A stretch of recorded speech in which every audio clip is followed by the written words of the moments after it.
हाँ, हेलो, नमस्ते। हाँ, मैं बता रही थी आपको प्राचीन भारत के इतिहास के स्रोत। उसमें मैंने आपको पुरातात्विक है, अभिलेखी स्रोत है, ये आपको बताए हैं हमने।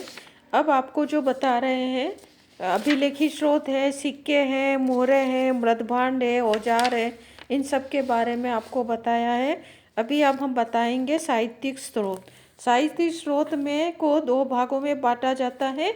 एक तो ऐतिहासिक है और एक अर्ध ऐतिहासिक है। ऐतिहासिक स्रोतों में ब्राह्मण, जैन, बौद्ध और लौकिक इत्यादि साहित्य आते हैं, जबकि अर्ध ऐतिहासिक स्रोत में नाटक, काव्य ग्रंथ इत्यादि आते हैं।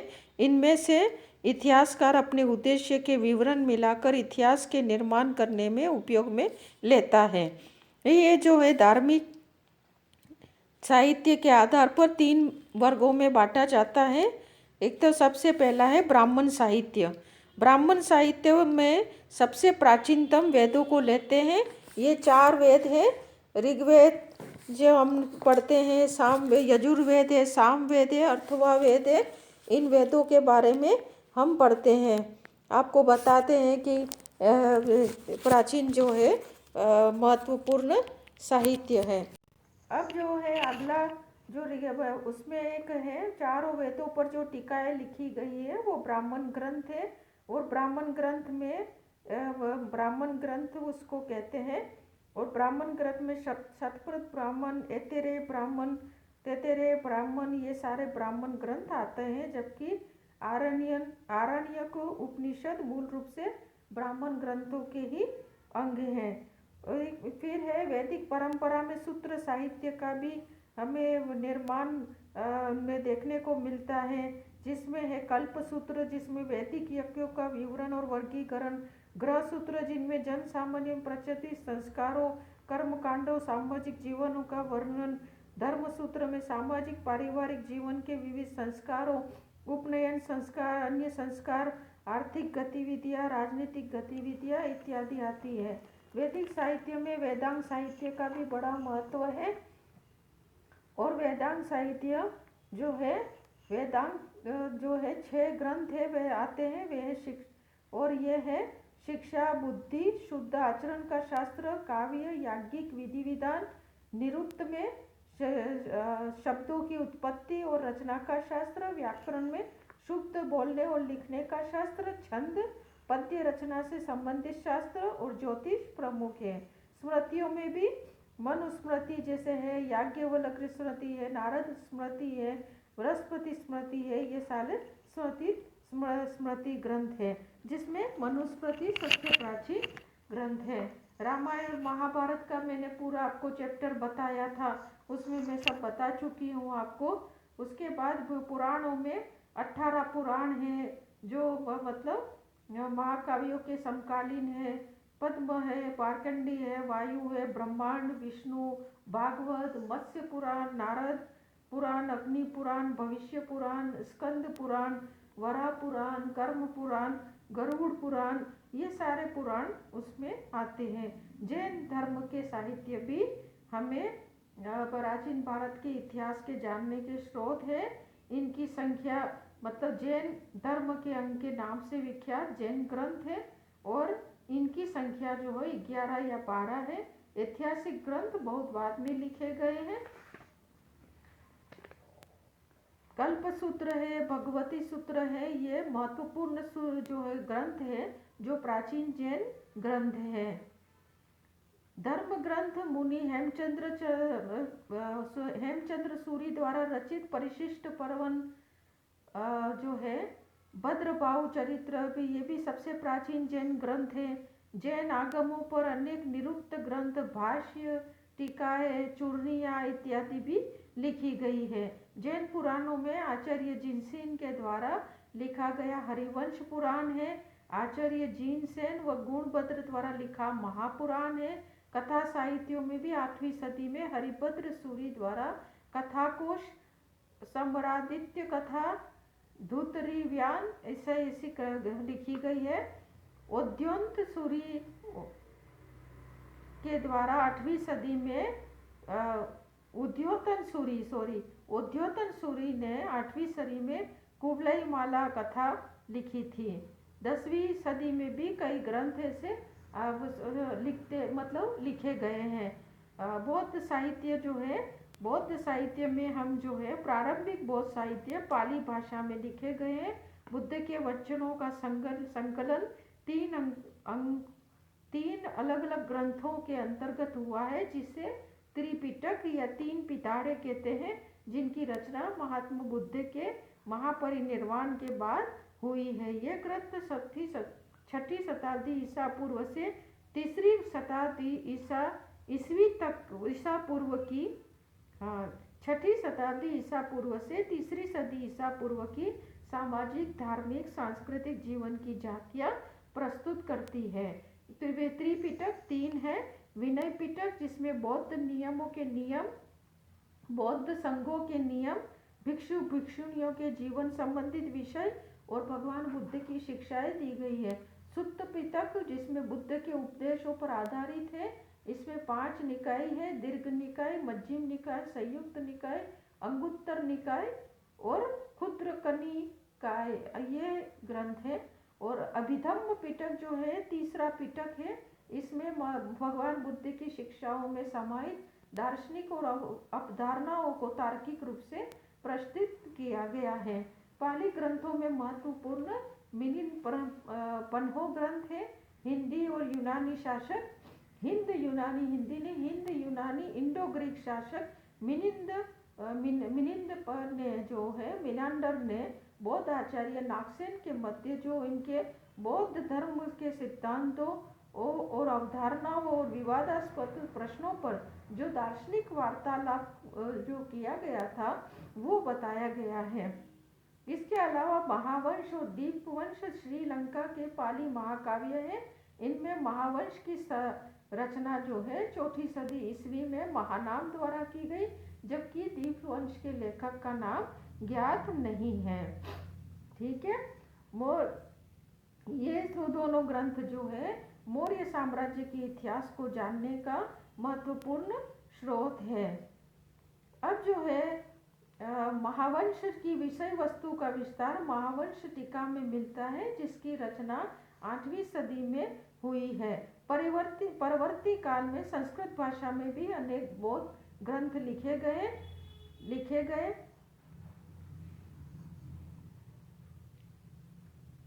महावस्तु हीनयान संप्रदाय का महत्वपूर्ण ग्रंथ है। बौद्ध अनुश्रुतियाँ और सिद्धांतों का भी विश्वकोश है।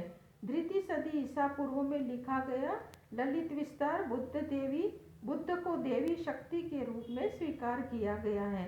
दिव्यावधान से भी मौर्य काल की जानकारी मिलती है। कनिष्क के समकालीन बौद्ध आचार्य अश्वघोष के द्वारा बुद्ध चरित्र और सौंदर्यानंद जैसे ग्रंथों की रचना हुई। अब हम बताएंगे धर्मेतर साहित्य, जो इन साहित्यों में धार्मिक विषयों का प्रतिपादन नहीं किया गया है, और ये 3 तरह के हैं। जो पहला है लौकिक और अर्ध ऐतिहासिक साहित्य। ये जो वो साहित्य है जिसमें जो ऐतिहासिक नहीं, इनमें कथानक ऐतिहासिक नहीं होता। इनमें राजनीति, व्याकरण, ज्योतिष, नीतिशास्त्र इत्यादि का विवरण मिलता है। यथा कौटिल्य का अर्थशास्त्र, राजनीतिक शास्त्र और लोक प्रशासन से संबंधित ग्रंथ है। मौर्यकालीन इतिहास को जानने का महत्वपूर्ण स्रोत है। पतंजलि का महाभाष्य 2री शताब्दी ईसा पूर्व में लिखा गया शुंगकालीन ग्रंथ है। इस ग्रंथ में पुष्यमित्र शुंग और यवन आक्रमणों का उल्लेख है। गार्गिक संहिता जो है वो तो संपूर्ण यवन इतिहास से संबंधित है। पाणिनि का अष्टधाई व्याकरण ग्रंथ है। इस ग्रंथ में भी मौर्य इतिहास के संबंध में जानकारी मिलती है। अर्ध ऐतिहासिक साहित्य में वे ग्रंथ भी आते हैं जिनका कथानक ऐतिहासिक है, जिसमें जैसे कि विशाख दत्त का मुद्रा राक्षस है ना, जो इसमें चाणक्य द्वारा नंद राजाओं को हटाने और चंद्रगुप्त मौर्य को सिंहासन पर बिठाने की घटना का विवरण मिलता है। इसके अलावा जो है कालिदास द्वारा रचित मालवी काग्निमित्र नाटक है। इसमें शुंग राजा पुष्यमित्र व उसके पुत्र अग्निमित्र के बीच में संवाद है। कालिदास के द्वारा रचित रघुवंश में समुद्रगुप्त की विजयों का वर्णन मिलता है। विशाख दत्त के देवी चंद्रगुप्तम नाटक में रामगुप्त की ऐतिहासिकता और चंद्रगुप्त विक्रमादित्य द्वारा शकों पर विजय की सूचना मिलती है। इसके अलावा हर्षवर्धन ने भी 3 नाटक नागानंद, रत्नावली और प्रियदर्शिका लिखी थी।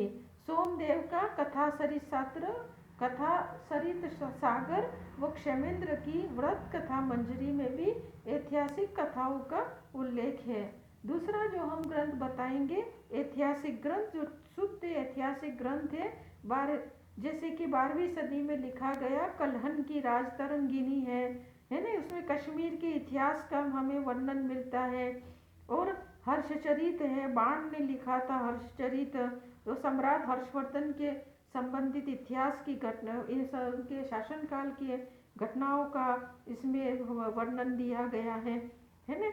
इसी तरह से पद्मगुप्ता नव सहसांग चरित्र, हेमचंद्र सुमुनि जो सूरी है उसका कुमार पाल चरित, जयानक का पृथ्वीराज रासो, जयानक का पृथ्वीराज विजय, इस तरह से कई ऐसे ऐतिहासिक ग्रंथ भी रचे गए हैं।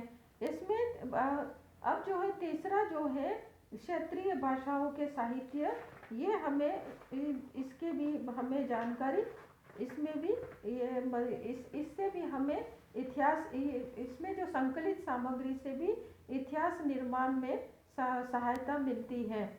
इतिहास का जब हम अध्ययन और लेखन करते हैं तब इन साहित्यों का हम सहारा लेते हैं, जो मैंने आपको बताए अब तक, जिसमें जैसे तमिल साहित्य के 2 महाकाव्य जो है शिलप्पदिकारम ये है, और मणिमेखलाई जो संगम साहित्य का हिस्सा तो नहीं है मगर रचनाकाल वही है और ऐतिहासिक दृष्टि से बहुत ही उपयोगी ग्रंथ है ना। इसी तरह से कन्नड़ भाषा में ऐतिहासिक ग्रंथों में राष्ट्रकूट नरेश नप्रतुंग द्वारा रचित कविराज मार्ग है, कवि पंप द्वारा लिखित विक्रमार्जुन विजय है। राजस्थान की ख्यातों में मोड़ोत नैन्सी की ख्यात है, रानी मंगी की ख्यात है, बड़वे की ख्यात है। ये सारे जो ग्रंथ है वो प्रसिद्ध है। पृथ्वीराज रासो है जो वो भी महत्वपूर्ण ग्रंथ है। खुमान रासो जिसके लेखक का नाम हमें ज्ञात नहीं है, वो भी महत्वपूर्ण ग्रंथ है। विदेशी यात्रियों के विवरण भी जो है हमें इतिहास निर्माण के में बहुत ही सहायता देते हैं। जैसे कि सर्वप्रथम ईरानियों से हमारा भारतीयों का संपर्क हुआ है ना, तो सर्वप्रथम ईरानियों से संपर्क हुआ था हमारा, लेकिन भारतीय इतिहास और भूगोल लिखने में सर्वोत्तम रुचि जो है यूनानियों ने दिखाई थी। स्काइलेस का पहला यूनानी था जिसने 509 ईस्वी में ईरान के राजा दायर दारा ने समुद्र मार्ग से भारत में ये जानकारी करने भेजा कि सिंध नदी समुद्र में कहाँ वो किस स्थान पर गिरती है। अतः स्काइलेस ने अपनी यात्रा विवरण में काबुल घाटी, कश्मीर घाटी के कुछ हिस्सों और सिंध का वर्णन किया गया है ना। इसी तरह से भूगोलविद और पुरातत्ववेत्ता हेकाइटिस नामक यूनानी लेखक आया जिसने ज्योग्राफी ग्रंथ लिखी। हेरोडेटस ने भारत पर हिस्टोरिका ग्रंथ लिखी है। हिस्टोरिका में भारतवासियों के बारे में उसने जानकारी दी है ना। इसको भारतीय इतिहास और भूगोल का जन्मदाता भी कहते हैं। टीरियस जो ईरानी दरबार में चिकित्सक था, जिसने ईरानी दरबार में आने वाले भारतीय राजदूतों और राजकर्मियों के बारे में बहुत कुछ लिखा था है, लेकिन इसके लेखन में भी किंवदंतियां व भ्रांतियां भरी पड़ी है। जब सिकंदर ने भारत पर विजय अभियान प्रारंभ किया था तो यहाँ पर जो है कई वैज्ञानिक साहित्यकार उसके साथ थे। उनमें नियाकर्स, ओनेसिक्रिटस ये सारे प्रमुख थे, और लेकिन अभी तक इनकी रचनाएं प्राप्त नहीं हुई है। जब चंद्रगुप्त मौर्य के दरबार में, मतलब जब मतलब सिकंदर के आक्रमण के बाद जो है उसका जो सेनापति सेल्यूकस है, वो मतलब जो है वो सेल्यूकस जो है उसने ये अपना जो एक राजदूत बना करके चंद्रगुप्त मौर्य के दरबार में मैगस्थनीज को भेजा था, जिसने इंडिका लिखी थी, है ना। इंडिका जो है मौर्य काल के इतिहास का एक प्रमाणिक ग्रंथ माना जाता है। यूनानी इतिहासकारों में और भूगोलवेत्ताओं में स्ट्रेबो का नाम भी प्रमुख है, जिसने भूगोल पुस्तक लिखी, है ना। रोमन यात्री प्लिनी ने भी नेचुरल हिस्ट्री नामक पुस्तक लिखी। इसी तरह से चीनी भाषा में भी कई साहित्य लिखे गए प्राचीन काल में। सबसे पहले चीन इतिहासकार शुविचिन शुभाई चियन का नाम जो हमें लिया जाता है, जिसकी पुस्तक मध्य एशियाई जातियों के परिभ्रमण का विवरण मिलता है। चंद्रगुप्त द्वितीय के दरबार में आने वाले लेखकों में फाहियान का नाम भी महत्वपूर्ण रूप से लिया जाता है, बहुत प्रमुख रूप से लिया जाता है। फाहियान ने यहाँ के इतिहास के इंडिया के बारे में, मतलब यानी कि भारत के बारे में बहुत कुछ लिखा है अपने यात्रा विवरण में। इसी तरह से हर्षवर्धन के समय में हैंसांग आया था, उसके यात्रा विवरण जो है सियुकी नामक ग्रंथ में मिलता है। हैंसांग के मित्र हुइली की पुस्तक भी हैंसांग की जीवनी महत्वपूर्ण है। अंतिम यात्री सिंह था, जो 771 में यहाँ पर आया था और 10 वर्ष नालंदा में उसने बिताए थे और अपने यात्रा विवरण लिखे थे। 13वीं सदी में भी तिब्बती लेखकों ने भी कई ग्रंथ लिखे थे। 8वीं सदी में अरब आक्रमण करा भारत पर अरब आक्रमण हुआ जब 712 ईस्वी में मोहम्मद बिन कासिम के द्वारा, तो तब भी यहाँ पर अरबों से आदान प्रदान होने लगा। तो अल बिरादूरी ने किताब फतुह अल बुल्दान भारत पर अरब आक्रमण पर लिखा है। सुलेमान ने भी सिलसिलात तवारीख में प्रतिहार राजा भोज की सैन्य शक्ति की प्रशंसा करते हुए उसे मुसलमानों का कट्टर दुश्मन बताया है। अल मसूदी भी भारत रहा है ना 10वीं सदी में, और मरुजुल जहाज नामक पुस्तक भारत की तत्कालीन परिस्थितियों और राष्ट्रकूटों की उपलब्धियों पर लिखी थी उसने। इसी तरह से अरब लेखकों में महमूद गजनवी के साथ आने वाला अल बिरूनी प्रमुख है, जिसने किताबुल हिंद लिखी है। इस पुस्तक में भारत का भूगोल, ज्योतिष, गणित, भौतिक दर्शन, रसायन शास्त्र, धार्मिक जीवन, सामाजिक, आर्थिक, धार्मिक परिस्थितियों का वर्णन है। परंतु अल बिरूनी की कई पुस्तकें अब नष्ट हो चुकी है। तो इस तरह से हम देखते हैं कि प्राचीन भारत के इतिहास को जानने के जितने स्रोत है उसमें इसमें साहित्यिक सामग्रियों का भी बहुत बड़ा महत्व है। धन्यवाद।